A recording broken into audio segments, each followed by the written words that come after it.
Mais um Dia das Bruxas chegou, o famoso Halloween. E como todo bom amante das artes das trevas, hoje nós iremos fazer um especial de Halloween aqui do Guia da Floresta. A gente vai mais uma vez caminhar pelas florestas dos parques aqui de Curitiba e conversar sobre alguns dos temas relacionados ao Dia das Bruxas. Mas calma que a gente ainda vai falar de plantas, florestas, universo e tudo mais. Só que de um ângulo mais sonserínico da vida. Além de contar para você onde que surgiu essa data maravilhosa e por que diabos as pessoas começaram a cravar caretas em abóboras gigantes, eu vou te contar uma história que aconteceu há um bom tempo atrás aqui nos bosques de Curitiba. E para quem não me conhece, meu nome é Rafael Luiz Mateus, eu sou engenheiro florestal da Casa Sonserina e esse daqui é o Guia da Floresta Podcastal. E bem-vindos e bem-vindas ao nosso especial de Halloween aqui do Guia da Floresta. E antes de começarmos, já me deixa um like para mostrar toda a sua trevosidade e me conta aqui nos comentários por que a Casa Sonserina é a melhor de todas. E vale aquele aviso como em todos os episódios aqui do nosso podcast da casa. Fica tranquilo que a gente vai falar sobre várias coisas aqui nesse episódio, a gente vai estar dando uma volta por essa floresta aqui atrás de mim e se você quiser pode deixar aqui o episódio rolando enquanto você faz uma tarefa mais monótona do seu dia, como lavar a louça, cuidar da casa, dirigir ou o que você tiver em mente. E mais uma coisa que eu esqueci de avisar, tá? Esse vídeo vai ser dividido em duas partes, tá bom? Então a gente vai ter primeiro uma história do Halloween e sobre todas as culturas e lendas por trás dessa data e também um conto de autoria aqui da casa. Bora lá!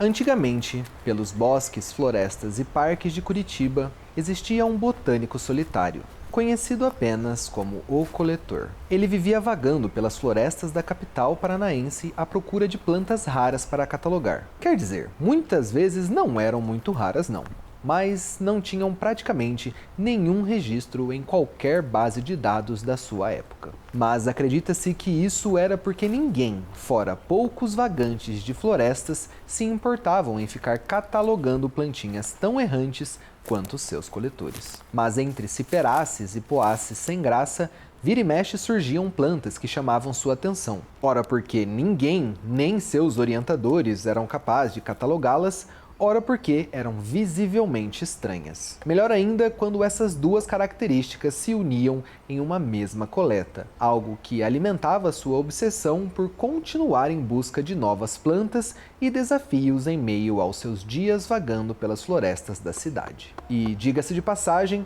por mais que estamos falando da capital do estado do Paraná, Curitiba sempre foi famosa por abrigar florestas grandes e antigas, além de serem particularmente seguras. Até mesmo porque ladrão mesmo ia roubar no bairro do Batel, ou no centro da cidade. Ali, no meio da floresta, o mais estranho que o coletor já tinha se deparado eram alguns inquilinos passageiros, que hora ou outra precisavam se refugiar nesses lugares para poderem apreciar seus cachimbos longe de olhares preconceituosos de curitibanos apressados para seus compromissos lá no centro da cidade. E nesses encontros, tudo o que ele precisava fazer era usar a palavra-chave, quase que mágica, para passar com toda a segurança do mundo. Aoba! Mas em um dia particularmente frio e sem graça do mês de junho, mesmo sabendo que durante o inverno não existem muitas plantas com flores e frutos para coletar, algo que desencoraja qualquer coletor ou coletora botânica a fazer expedições,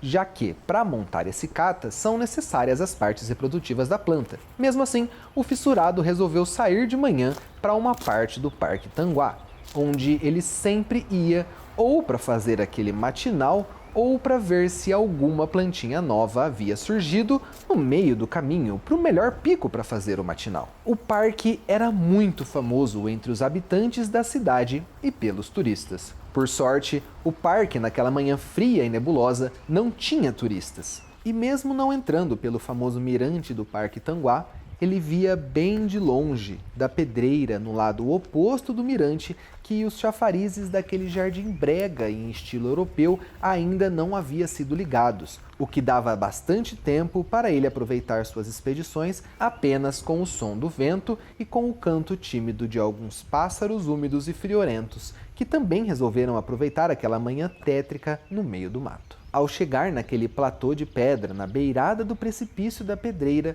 onde era o seu lugar preferido para fazer o matinal, ele ouviu um barulho de vidro se quebrando. E antes mesmo que pensasse em tirar seu kit da sacola de coletas, ele olhou para essa florestinha aluvial impactada que ficava à sua esquerda, onde continuava a trilha. E de onde vinha aquele barulho de vidro quebrado, ele viu uma luz amarela cintilante. E antes que ele começasse a bolar, ele foi entrando na floresta. Como ele já havia topado com coisas estranhas nessas florestas, mas nada verdadeiramente perigoso, ele pensou que o máximo que poderia acontecer era ter que usar a sua palavra mágica para algum inquilino novo daquela floresta, que talvez tivesse cachimbado demais e quebrado alguma garrafa de 51. Essa florestinha era estranha. Como estava numa área de uma antiga pedreira, tinha muitas partes de mato novo, também chamadas carinhosamente de floresta inicial pelo pessoal do herbário. E só hora ou outra apareciam regiões remanescentes do que um dia foi aquela floresta de araucária. E essa parte avançada da floresta começava assim que o rio que ela margeava despencava pedreira abaixo. Apesar de não existirem tantas pessoas que olhem para as florestas urbanas imaginando se existe ou não uma forma de andar por elas, quem via aquela matinha, em particular do outro lado da pedreira, lá do mirante do Parque Tanguá, por exemplo, via que a floresta em algum momento parecia crescer nas paredes do precipício. E apesar de aparentemente muito bela e antiga, era praticamente impossível percorrer por ela toda sem uma boa tralha de escalada. Bom, pelo menos era isso que passava na cabeça do coletor toda vez que a olhava do outro lado do parque. Mas dessa vez, assim que entrou no mato, parecia que outro caminho havia sido aberto recentemente, indo para uma região ainda inexplorada por ele. E, curiosamente, e de forma muito suspeita, o barulho parecia vir dali. Ele atravessou o corguinho com 2 pulos, nem molhou as suas botas e depois de percorrer um pouco, ele percebeu que a trilha começava a serpentear para baixo da pedreira, o que dava acesso a uma área mais conservada daquela mata que ele já tinha até decorado onde cada espécie nascia. Logo depois de perder a conta de quantas araucárias com mais de 300 centímetros de circunferência tinha na trilha, ele ouviu mais uma vez o barulho de vidro se quebrando. Só que dessa vez, o barulho era delicado demais para ser uma garrafa, principalmente de uma garrafa meio tosca de pinga, como ele achava antes. Parecia mais uma porcelana chinesa quebrando, o que soava engraçado quando pensava nessa descrição para o barulho, porque ele mesmo nunca tinha visto uma porcelana chinesa, quanto mais ouvido ela se quebrar. Mas tudo bem, na botânica às vezes é necessário fazer associações esdrúxulas para lembrar das diferenças sutis entre uma espécie comum e algo que poderia ser uma nova descrição de espécie. Tipo uma tal de Cicerinchium que ele e um amigo chamaram de tartufoides, porque parecia um tartufo,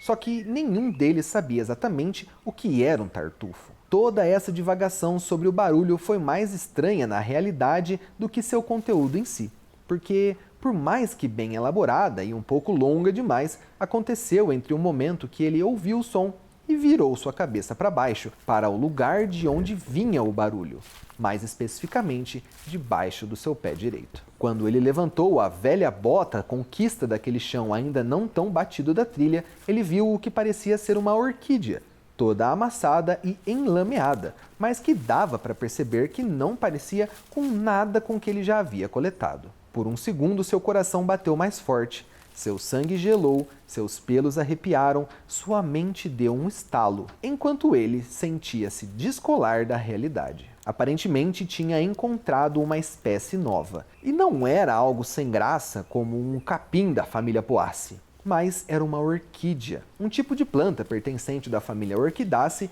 e que muitas vezes apresentavam flores inimaginavelmente belas. Às vezes eram sem graça, como as orquídeas terrícolas de flores pequenas e brancas, tipo do gênero Cyclopogon, mas às vezes eram grandes, coloridas e cheirosas, como dos catacetums. Só que o estalo da sua mente era tanto pelo provável encontro com uma espécie nova, quanto por ele ter pisado na bendita. Quando ele a desgrudou do chão lamacento, muitas coisas passaram pela sua mente. Primeiro, ele reparou que, junto com o ramo lamacento, as únicas partes que vieram foram as folhas, com nervuras paralelas típicas de orquidáceas, um pouco de raízes e o escapo da flor, que é basicamente o cabinho por onde a flor se liga ao resto da planta. Mas não a flor propriamente dita. Ela não estava ali, o que era bem estranho, pois a planta parecia muito verde e sadia. Se a flor tivesse secado e caído do escapo, provavelmente ele também estaria seco. Foi quando ele sentiu algo espetando sua sola do pé, como se ele tivesse pisado num bendito espinho de sucará. Algo que o fez lembrar do porquê não conseguia acreditar em Deus, porque se ele existisse,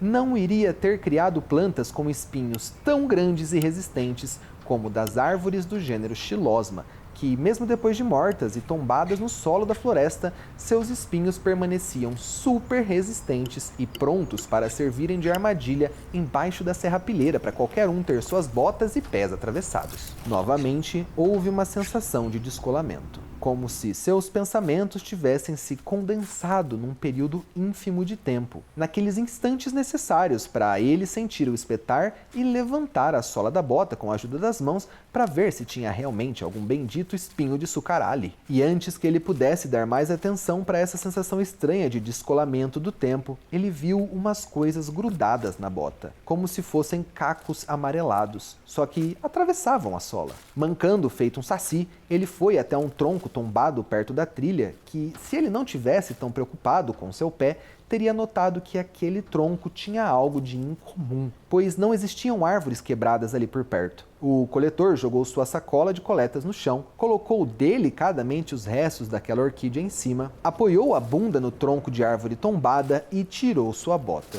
Era estranho porque os cacos olhados por fora da bota eram bem maiores do que realmente aparecia do lado de dentro e que supostamente deveriam ter enfincado na sola do seu pé. Não tinha sangue nem corte, só umas linhas vermelhas que coçavam um pouquinho. Por já estar acostumado com machucados no mato, como espinhos de sucará, queimaduras de mandorovás e corridões de mamangavas, ele decidiu só tirar os cacos para não entrar mais, recolocar a bota, o famoso bota-bota, e procurar por mais algum exemplar da espécie de orquídea. Só que quando ele começou a tirar os cacos, ele reparou que os 6 pedaços de vidro lembravam algo que ele já tinha visto antes. 5 deles eram iguais e pareciam pétalas comuns de orquídea, em formato lanceolado, o que lembra uma ponta de lança. E um 6º pedaço era um pouquinho mais largo, lembrando quase uma língua. Era muito estranho ver aquilo.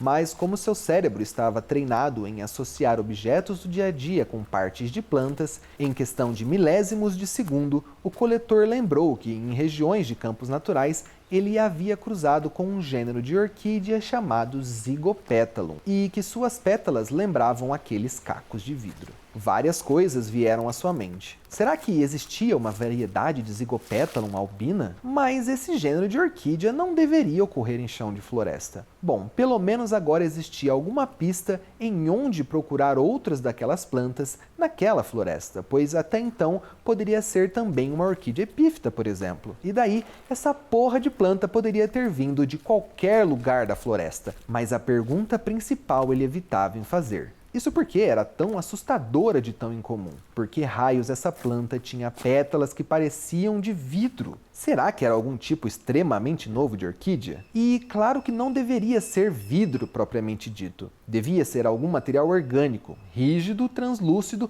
e amarelado, ele pensou. E foi aí que ele lembrou que ainda tinha aula daquele xarope do professor de manejo florestal de eucalipto naquele mesmo dia. E não podia faltar mais, senão ele poderia ser reprovado pela 3ª vez naquela matéria. Então ele pegou seu caderno de coleta, escreveu coleta 2333 vez, Orquídea luteovítrea, um nome que soou tão bem na sua cabeça que ele chegou a arrepiar, como da primeira vez que viu a planta esmagada debaixo da sua bota. Ele conseguiu coletar também um pouco mais de folhas da suposta orquídea que também estavam crescendo sobre aquele tronco suspeito em que estava apoiado, colocou-as com cuidado entre folhas de jornal, amarrou entre pedaços de papelão, formando uma prensa improvisada. Colocou as pétalas de vidro em um ziplock vazio que tinha ali no seu kit e tomou o caminho de volta, subindo a trilha. Duas coisas chamaram a sua atenção durante a volta. A primeira foi que seu pé coçava bastante, mas não doía. Na real, sentia que da sola do seu pé direito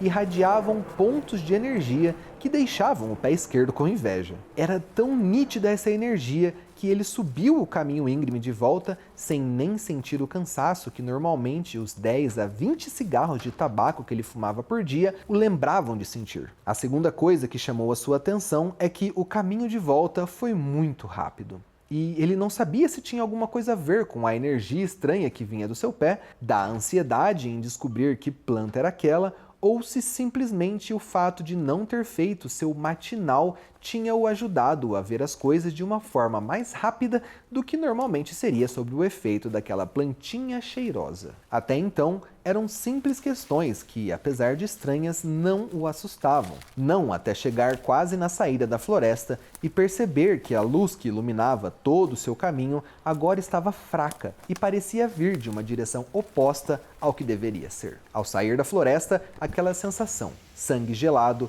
pelos arrepiados, um estalo na sua cabeça e o descolamento. Quando percebeu, já estava entardecendo e a luz fraca que parecia vir do contrário de onde deveria ser era o sol se pondo atrás do mirante do Parque Tanguá. Da mesma forma que ele sentia que não devia se perguntar do porquê as pétalas daquela flor eram de vidro, parecia que se ele tentasse entender o porquê estava quase de noite, ele ou ficaria maluco ou perderia tempo ao descobrir que simplesmente perdeu a noção do tempo frente a toda a diversão e excitação que passou ao encontrar uma nova espécie de planta. Então, como ninguém gosta de suspeitar se está ou não perdendo sua sanidade, ele aceitou que passou mais de 8 horas naquela floresta por uma simples distração e foi andando para sua casa, que não ficava muito longe daquele parque.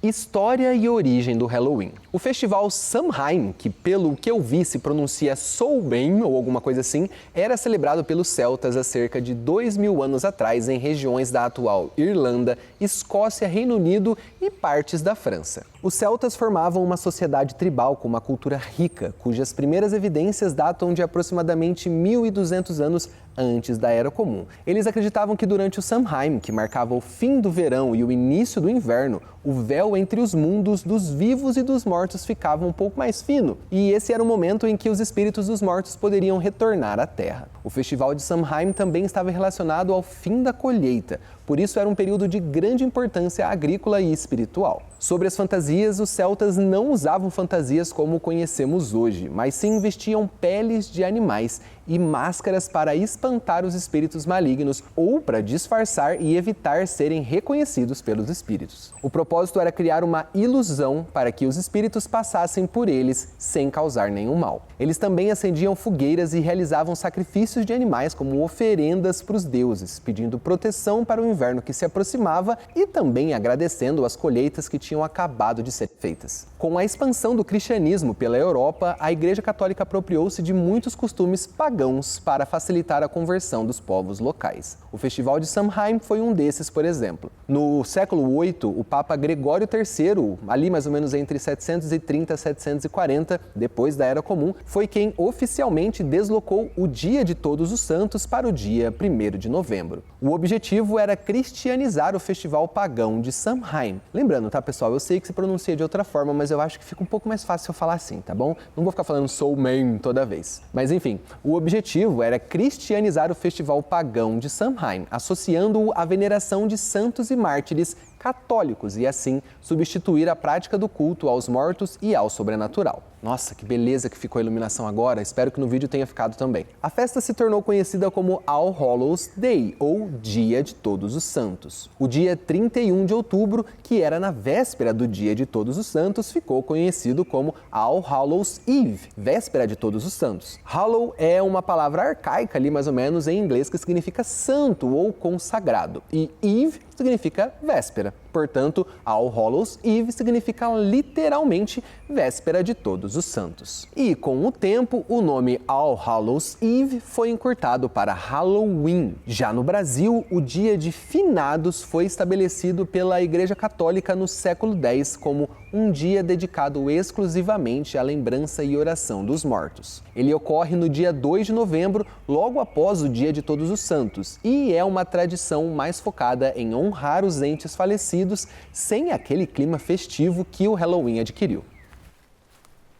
O coletor acordou suado e assustado com o som de vidro quebrando dentro do seu próprio quarto. Quando ele olhou para o relógio, já eram 8 horas da manhã e provavelmente chegaria atrasado a mais uma aula do xaropíssimo professor de manejo de eucalipto, algo que provavelmente o reprovaria por falta mais uma vez. Antes que pudesse tomar uma decisão se iria ou não pegar sua bicicleta e tentar pedalar para a faculdade em 20 minutos, ao invés dos 35, que seria o tempo normal dessa viagem em dias sem atraso, ele olhou para o chão do quarto e viu um araçari morto em meio aos pedaços de vidro. Ele se levantou com calma, sem pisar em nada que pudesse fazer o seu pé doer mais do que já estava doendo, e olhou para a janela estilhaçada no quarto. Aparentemente, aquela espécie de pequeno e colorido tucano entrou vazado pelo vidro, achando que não teria problema atravessar voando por algo que aparentemente não existia. Até mesmo porque ninguém poderia esperar que espécies de pteroglossos entenderiam a complexidade dos objetos invisíveis, mas totalmente tangíveis que são os vidros. Pobre tucaninho. Foi o que ele pensou quando colocou a mesma roupa de ontem que estava sobre a cadeira e passava pelo corpinho do pássaro, que só teria tempo de retirá-lo quando voltasse da aula. Porque ele estava decidido, não iria mais reprovar por falta. Até mesmo porque a aula era sim um lixo, mas era extremamente fácil até mesmo para um ser que não compreende toda a complexidade do que são os vidros. Antes de sair do seu quarto, pegou a bolsa de coleta, pois tinha que colocar a prensa na estufa, também pegou uma garrafa de água, uma banana e uma metade de pão com linguiça que tinha ficado da janta da noite anterior. Mas era uma metade ligeiramente maior do que a metade do cigarro que também pegou das sobras do cinzeiro da última noite. E antes que pudesse terminar seu meio pão com linguiça, um estalo veio e já se via descendo do ônibus interbairros da Universidade Federal. Talvez aquele lapso temporal fosse pelo maldito toco de cigarro que ficou a noite inteira curtindo no meio do cinzeiro cheio de outros tocos abandonados um pouco maiores do que aquele. Mas foda-se, ninguém se importa em não perceber o tempo perdido dentro do transporte público. Era o que ele estava pensando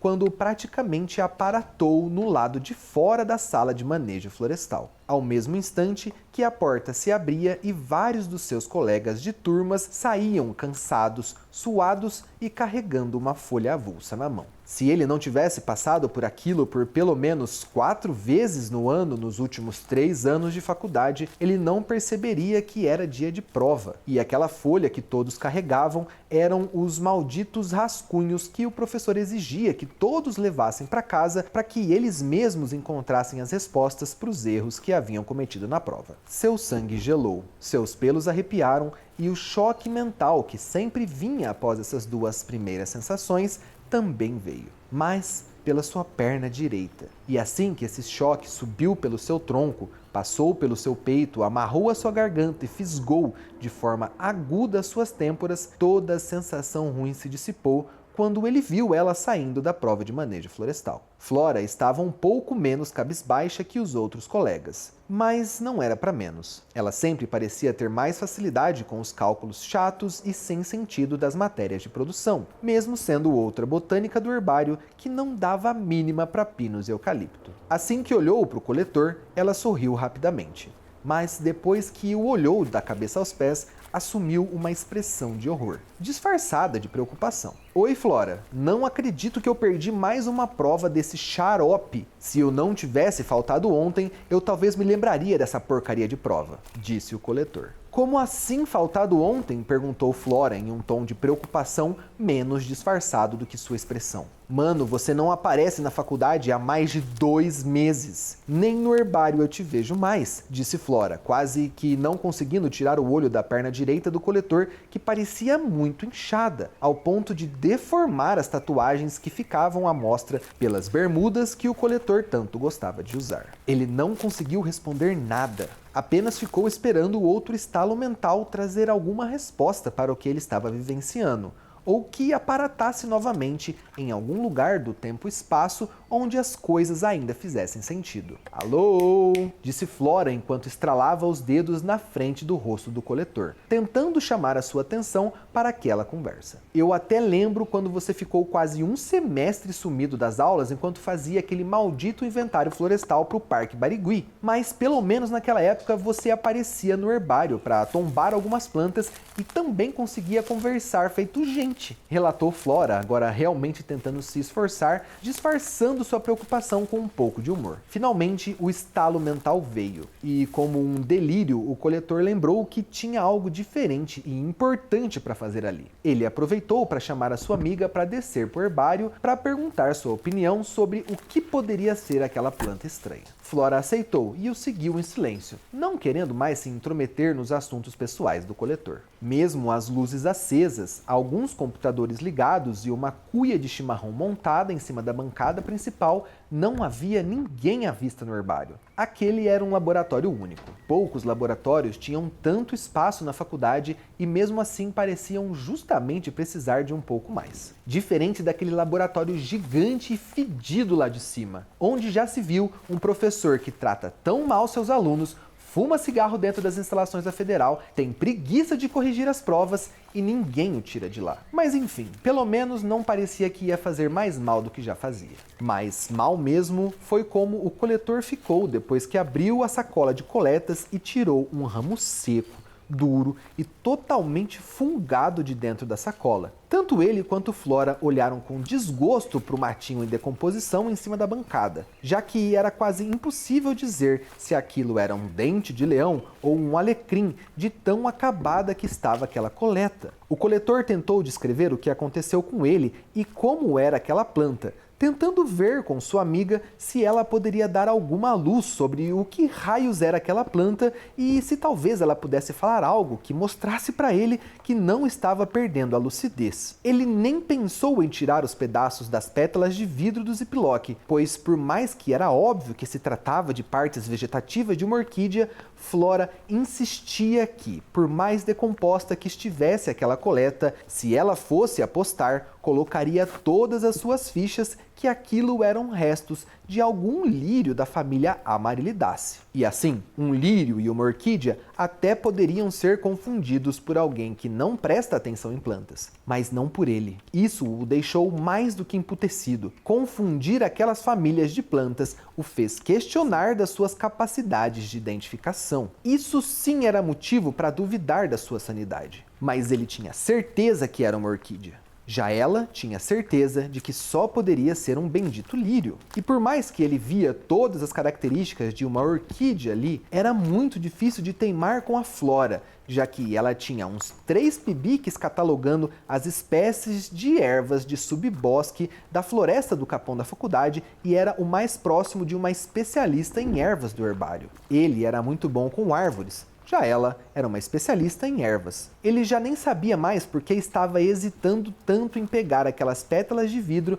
dentro do seu kit preto e fedido. Tinha medo que, ao tirá-las, apenas encontraria uns cacos de garrafas de pinga que tinha juntado na mata durante algum rompante de loucura. Mas ele já estava se achando maluco demais para confundir aquelas plantas, e foi quando enfiou sua mão na sacola para pegar o ziplock. Talvez ele tenha feito o movimento com um pouco mais de violência do que gostaria, pois sentiu algo cortando a sua mão. e ao tentar tirá-la da sacola, o coletor sentiu novamente aquela sensação de descolamento vindo. Seu sangue congelou, seus pelos arrepiaram e um choque partiu da região da sua barriga, ligando e desligando todos os seus sensores em direção à sua cabeça. Assim que suas têmporas pareciam que iam explodir durante aquele estalo, o coletor acordou novamente no seu quarto. Só que agora, por conta de uma mosca que pousara na sua testa e pelo cheiro podre de alguma coisa em decomposição que entrava pelas suas narinas. Ao olhar para o chão, onde ontem jazia o pobre corpinho daquele araçari, hoje só restava o esqueleto do animal. Uma mancha escura sobre o piso de madeira laminada e os vidros da janela. O coletor se levantou com um impulso. Não sabia que horas eram, muito menos que dia e quanto tempo havia se passado desde que encontrara Flora na universidade. Se bem que ele já nem mesmo sabia se realmente tinha se encontrado com ela. A única coisa que ele tinha certeza é que a orquídea era a resposta. Era tanto o porquê de toda aquela insanidade ter começado, quanto como fazer ela acabar. Assim que se pôs de pé, estalo, uma fisgada aguda no fundo da sua cabeça, como se saísse da nuca e chegasse no topo do cucuruto em milésimos de segundo. E antes que desse conta de si, sua perna direita fraquejou, o que o fez cair de lado sobre os vidros espalhados pelo chão do seu quarto. O choque da queda não foi tão forte, nada comparado aos tombos que já havia tomado em suas andanças pelas florestas afora. Mas foi o suficiente para fazê-lo fechar os olhos, esperando alguma dor vir e evitar cair de boca sobre o que sobrara do tucaninho. Assim que abriu os olhos, estava novamente naquela floresta, deitado perto do lugar onde tinha se encostado para ver o que havia espetado na sola do seu pé no primeiro encontro com a orquídea. Tentou se levantar, mas foi inútil. Parecia que alguma coisa o prendia no chão, principalmente seu lado direito do corpo. Quando ele olhou para baixo, sua perna já não era o que se esperaria de um membro que entendemos como de um mamífero, muito menos de um animal. A difusão do Halloween e sua origem irlandesa. O Halloween, como conhecemos hoje, começou principalmente com os irlandeses. Lembra dos celtas lá do começo do vídeo? Então, boa parte desses estavam no que hoje conhecemos como Irlanda. Daí, quando os irlandeses migraram em grande número para os Estados Unidos durante ali o século XIX, principalmente devido à grande fome irlandesa entre 1845 e 1852, eles trouxeram muitas das suas tradições ao novo continente, incluindo o Halloween. A celebração cresceu nos Estados Unidos e, com o tempo, foi transformada em uma festa mais comercial e focada em diversão, envolvendo fantasias do pop terror, doces ou travessuras, o trick and treats, e decorações com abóboras. Mas e as outras civilizações europeias? O Halloween não era amplamente celebrado em outras partes da Europa, como França, Alemanha e Portugal, por exemplo, porque nessas regiões existiam tradições diferentes para honrar os mortos. A França e a Alemanha, por exemplo, possuíam tradições relacionadas ao Dia de Todos os Santos e ao Dia de Finados, mas essas celebrações são mais solenes, sem o aspecto festivo e brincalhão do Halloween. Algo parecido com o que temos no Brasil no Dia de Finados. E por que essa semelhança? Porque não só França e Alemanha tinham esse tom solene no Dia de Finados, mas Portugal também. E como nós fomos agraciados ou amaldiçoados pela colonização portuguesa, a gente perdeu a chance de hoje estar comemorando o Halloween com fantasias, doces e travessuras. Para, na verdade, estar comemorando o Dia do Saci. Quer dizer, tem uma galera aí da classe média que adora ficar importando cultura norte-americana moderna que comemora o Halloween de formas um pouco duvidosas em escolas particulares de inglês, mas não vem ao caso. E veja bem, eu comentei sobre comemorar o Dia do Saci ou o folclore brasileiro nessa data de uma forma meio jocosa, mas eu sou apaixonado pelo nosso folclore. A única coisa que eu acho que falta um pouco pra gente é um dia em que nós possamos ter a licença, em que nós tenhamos a licença de nos fantasiar e curtir e venerar as artes das trevas. E não, eu não sou satanista, mas eu curto muito umas histórias de terror, tá bom? Inclusive, é por gostar tanto de histórias de terror e achar que falta um pouco desse tom cutulesco aqui no Brasil, mas também por amar muito o nosso folclore, muito por conta das minhas raízes serem do sítio da minha avó e do meu avô, e eu ter crescido ouvindo os causos antigos daquela região, que eu tento cada vez mais criar histórias que misturem todos esses temas. E vocês estão acompanhando agora essa história sobre a orquídea e o coletor, mas eu já lancei alguns contos, principalmente nas minhas redes sociais de vídeos curtos. Mas que eu sei que eu preciso trazer elas para cá e para isso eu preciso melhorar muito elas antes, tá? Mas vai ter mais histórias como essas por aqui. Inclusive, se você quer mais histórias de terror relacionadas com o nosso dia a dia e a cultura brasileira, deixa o seu like nesse vídeo para eu ver que tem mais gente que gosta desses papos estranhos como eu. Falando em plantas de terror, de onde surgiu essa brisa de ficar esculpindo abóbora? A prática de esculpir rostos em vegetais já fazia parte das celebrações de outono e do Samhain.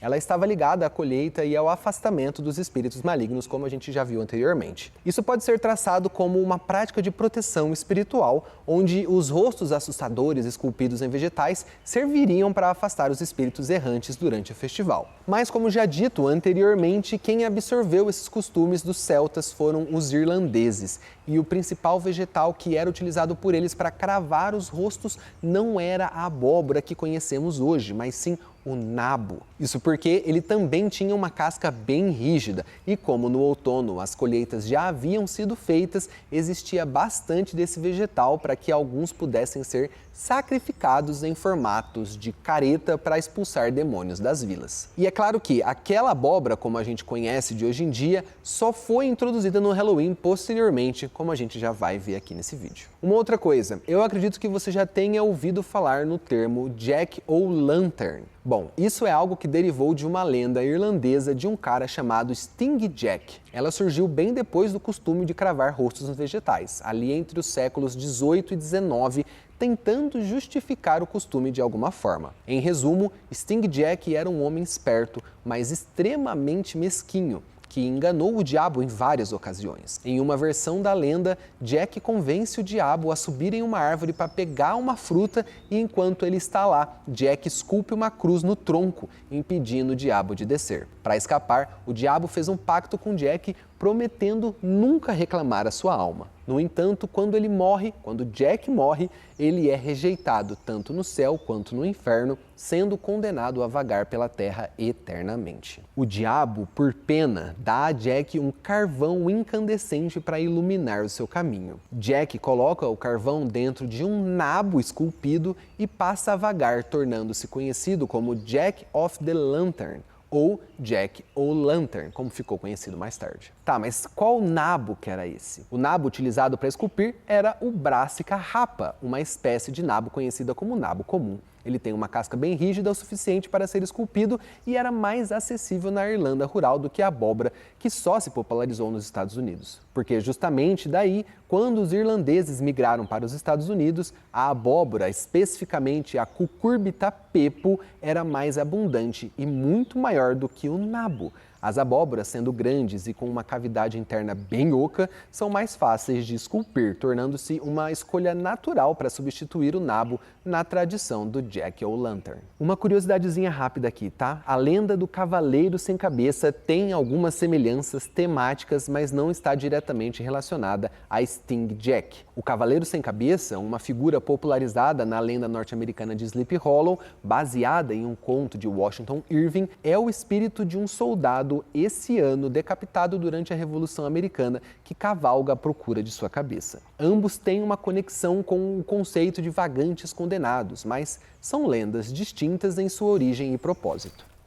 Chegou a época de Flora realizar sua última pesquisa como graduanda. Seria seu TCC sobre a catalogação de algumas espécies de Amarilidáceas de Curitiba, que é uma família de tipo uns lírios falsos, mas também de cebolas, alhos e afins. Normalmente ela fazia as coletas de suas pesquisas dentro das áreas florestadas da universidade, mas como já havia cansado de estudar as mesmas florestas por mais de 3 anos, resolveu coletar pelas florestas espalhadas nos bosques e parques da cidade. Claro que para uma mulher as coisas eram um pouco diferentes. Por isso mesmo, ela nunca tinha explorado florestas do lado de fora da faculdade. Ainda mais depois de que um colega do herbário que tinha esse costume havia sumido há uns bons meses atrás. Contudo, impulsionada pela curiosidade em achar novas plantinhas, ela começou a zanzar pelas matas da cidade, sempre ao lado do seu vira-lata caramelo, chamado carinhosamente de mussarela. Finalmente chegou o dia de percorrer as florestas próximas ao Parque Tanguá, passando com Mussarela pelo caminho escondido que levava ao platô de pedra que uma vez havia provado um matinal com o conhecido do laboratório. Ela parou para admirar aquela visão delicadamente triste do mirante além da pedreira que estava envolto numa névoa densa e fria. Era curioso como que a cena mais bela do Parque Tanguá só poderia ser vista por quem estivesse fora do parque, no outro lado do precipício da pedreira, naquelas horas da manhã e durante os invernos mais frios daquela cidade. Flora podia ficar horas ali, admirando a tristeza daquela cena, se não fosse um maldito barulho de vidro se quebrando que rolou bem atrás dela. O susto foi tão grande que antes de se virar ela já havia soltado Mussarela. O cachorro, tão corajoso quanto burro, correu em direção ao barulho do vidro quebrado, que vinha do interior de uma floresta no fim da trilha. Quase tão burra, mas não tão corajosa quanto seu cachorro, Flora decidiu ir atrás dele floresta dentro. Aparentemente estava tudo bem, ela tinha um facão enorme na cintura e sabia andar na mata com mais precisão e velocidade do que qualquer um que ela conhecia. Assim que adentrou, percebeu um cheiro doce no ar. Logo seu nariz a ajudou a se tocar que aquilo poderia ser um lírio do brejo, mas estava diferente. Era viciante, indescritível, quase como se não pudesse existir de verdade. Mas não, aquele cheiro parecia meio amarelo. E sem perceber, zigue-zagueou floresta dentro e pedreira abaixo atrás daquele cachorro sem vergonha e da fonte daquele cheiro surpreendente. De repente, algo na vegetação chamou sua atenção. Haviam buracos nas plantas, partes faltando. Pontas de galhos de arbustos e árvores foram arrancadas, ervas foram desenterradas, musgos e líquens foram raspados. Um pouco mais à frente, ao lado da trilha e tomada por vegetação, havia uma sacola de pano, bem parecida com a que ela e outros do herbário usavam para trazer as coletas de volta das expedições. Uma bem safada que conseguiram num congresso de unidades de conservação que rolou em Curitiba há alguns anos atrás. Só que aquela sacola estava cheia, mas não de coletas propriamente ditas, e sim de restos de vegetação que pareciam ter sido arrancadas com violência dos seus locais de origem e enfiadas naquele saco com muito ódio, ou talvez apenas com muita urgência. De repente, ouviu algo como se fosse um cachorro chorando. Parecia Mussarela, dando aqueles esganiçadinhos típicos de quando ela brigava com ele por ter comido parte das plantas coletadas que ela esquecia sobre o banco da entrada da sua casa. Quando ela procurou onde aquele cachorro poderia ter se enfiado, ela tropeçou em alguma coisa que parecia não estar ali antes. Ouviu um barulho de vidro se quebrando e caiu.